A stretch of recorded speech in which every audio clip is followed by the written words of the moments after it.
The story of King Arthur and his court is just one of hundreds of legends that are part of the cultural history of the British Isles. While these unforgettable stories may have started with a grain of truth and a real person, they evolved through generations of oral and written storytelling, passing from parent to child, becoming the rich fables that we can all recall today. But what of modern legends? Will the celebrities of today have their stories told hundreds of years from now? It seems highly unlikely. But now, in a media-saturated society, we do still have legends of a sort, because sometimes people are more interested in telling a good story than in telling the truth. It's often called fake news. This is Fleet Street, the traditional home of the British media. For almost 300 years, this area was the centre of the UK's newspaper industry. By the 20th century, most of the country's major media organisations had their headquarters here. This building was the home of the Daily Telegraph. This was the Daily Express. And this was the head office of the international press agency Reuters. The Sun, the News of the World and the Times were all nearby.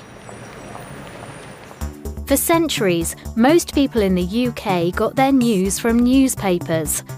At the industry's height, popular tabloid newspapers like The Sun and the Daily Mirror had a circulation of around 4 million. Today, The Sun's circulation is less than 2 million, while the Daily Mirror's is less than 1. And why has this happened? Because many people don't read newspapers anymore. They get their news online instead. Millions of people across the world get their news from websites, and they have huge global audiences. Yahoo News, the world's most read news website, has an incredible 175 million readers a month. And now social media sites are changing everything. Billions of people are signed up to sites like Facebook, Twitter and LinkedIn. These sites don't produce news content themselves, but their audiences look at and share stories on the sites. In the USA, for example, 68% of adults use Facebook, and 30% of these people reported that they read most of their news on the site. But there are problems. Many social media users aren't journalists, and some of these stories aren't news at all. Anyone can make up an inaccurate or untrue story and post it online. And social media is so popular that newspapers report on what is posted. It's a vicious circle. When newspapers report stories from social media, these catch on and are shared and exaggerated online, and then other newspapers get away with reporting them from social media. And this leads to headlines like, "Ghost ship carrying cannibal rats heading for Britain." Sounds terrifying, doesn't it? The headline certainly stood out, but it was hugely overstated. It turns out the ship never came near British soil, and there was never any proof rats were on board, never mind cannibal rats. So where did the story come from?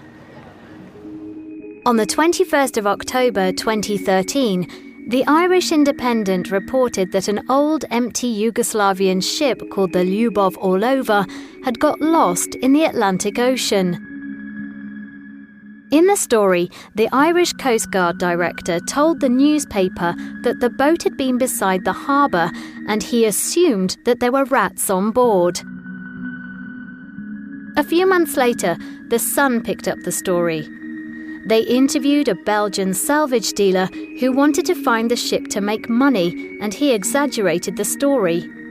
He claimed there would be lots of rats and that the rats ate each other. Rats became cannibal rats. The story spread like wildfire, and soon it was all over the internet.